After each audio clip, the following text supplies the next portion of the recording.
Snorts, I can't do this anymore. They took everything from me. I have nowhere to go. Please tell me what happened. The words came from behind the kitchen door, trembling through a voice that sounded like it was trying not to break. I need a boyfriend, just for tomorrow. The millionaire standing silently in the hallway froze. He had heard thousands of desperate requests in his life, but something about the fear in her voice made him stop breathing. The woman speaking was his cleaner, the quiet young woman who had worked inside his mansion for nearly 2 years without ever asking him for anything. She was crying now, trying desperately to convince someone on the phone that everything would be fine. But the millionaire heard the next sentence, and his entire understanding of her changed forever. Before we continue, if you believe that kindness can give someone a second chance when life has taken everything away from them, please take a moment to like this video, share it with someone who needs hope, leave a comment, and subscribe to the channel. Because sometimes the person who looks strongest from the outside is secretly fighting the hardest battle.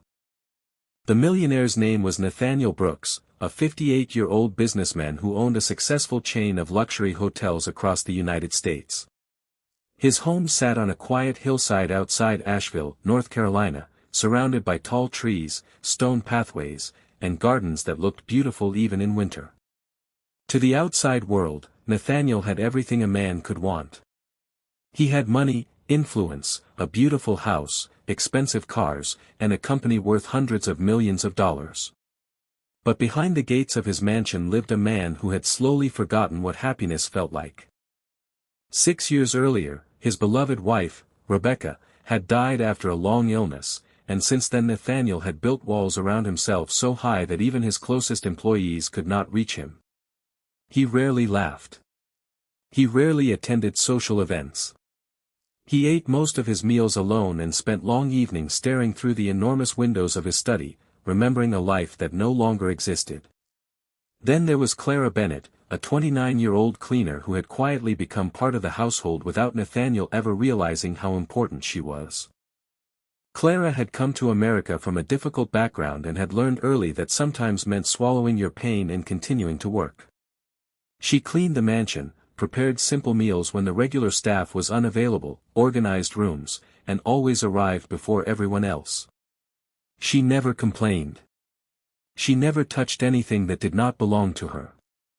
And despite working in a house filled with wealth, she lived in a tiny rented apartment several miles away and counted every dollar before spending it. Nathaniel barely knew anything about her. He knew her name, her schedule, and the fact that she was reliable.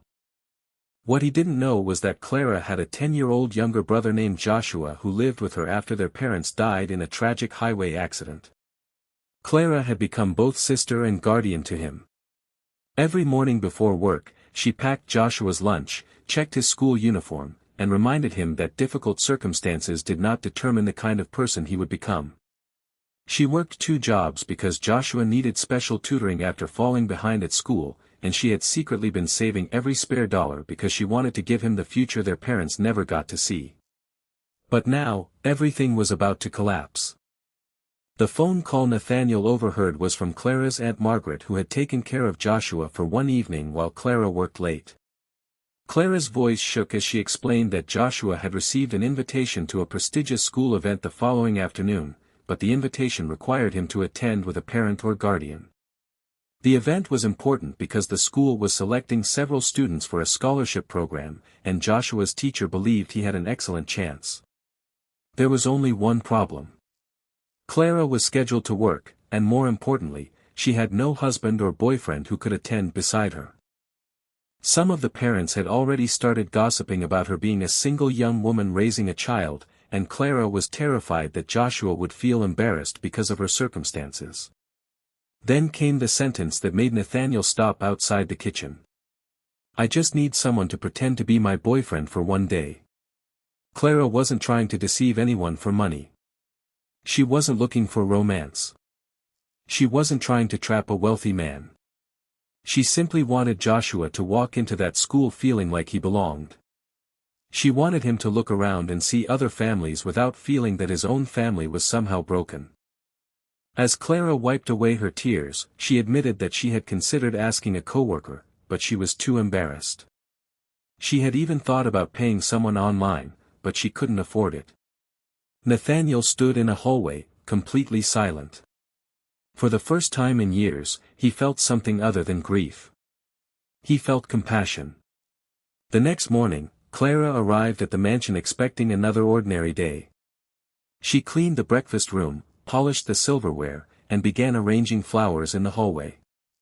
She noticed Nathaniel sitting at the kitchen table, something he almost never did. He looked tired, but strangely calm. Clara tried to walk past without disturbing him, but Nathaniel asked whether she had found someone to accompany her to the school event. Clara's face went pale. She immediately understood he had heard the conversation. Embarrassment flooded her. She lowered her eyes and apologized, explaining that she had not intended for him to hear anything.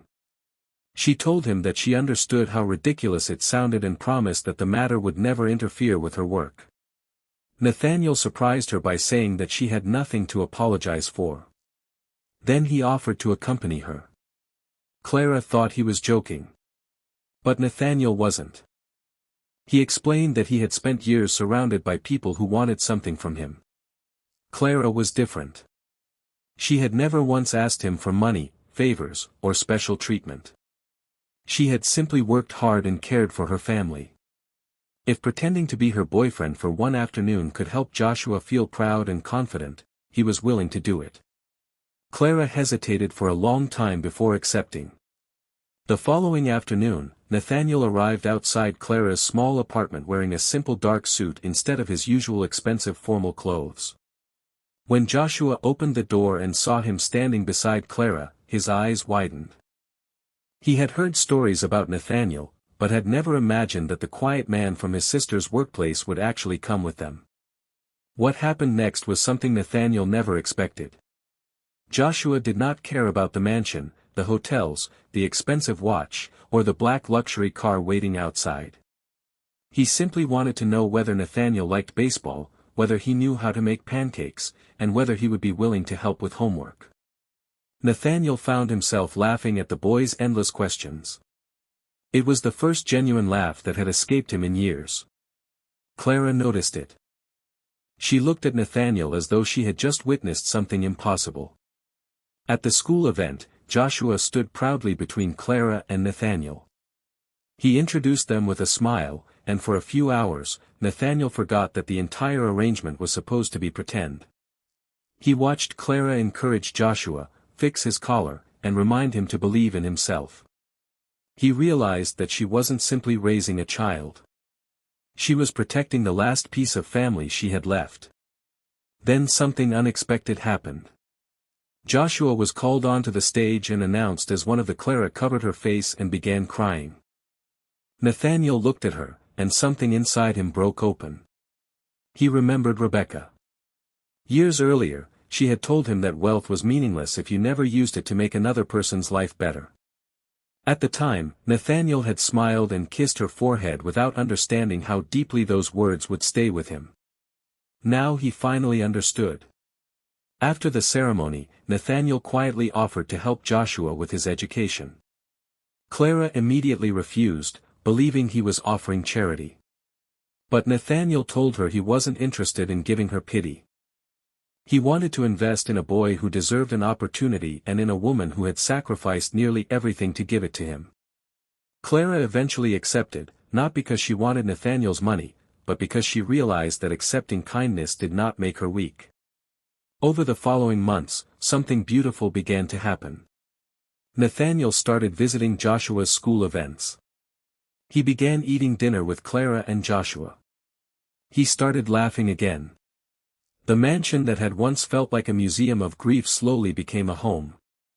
But Clara remained afraid that the relationship existed only because of the circumstances that brought them together.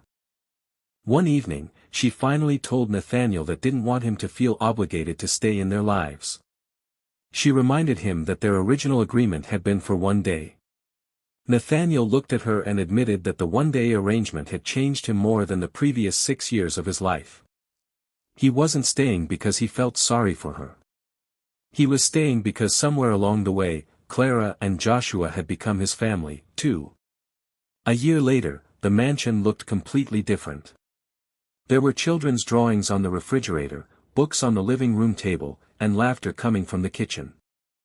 Nathaniel still ran his hotels, but he no longer spent his evenings alone. Clara was no longer just the cleaner. She had become the person who reminded him that love could return after loss. And Joshua, the little boy who once feared walking into a school event without a father figure, eventually stood proudly at his graduation ceremony with Clara on one side and Nathaniel on the other. Clara looked at Nathaniel and remembered the day she had cried into a phone and whispered that she needed a boyfriend for tomorrow. She had thought she was asking for someone to pretend. She never imagined that the man who overheard her secret would become the person who helped her believe in a future again. Sometimes life doesn't give us what we ask for. Sometimes it gives us something far more meaningful. Clara had asked for someone to stand beside her for one day. Nathaniel gave her someone who stayed for every tomorrow.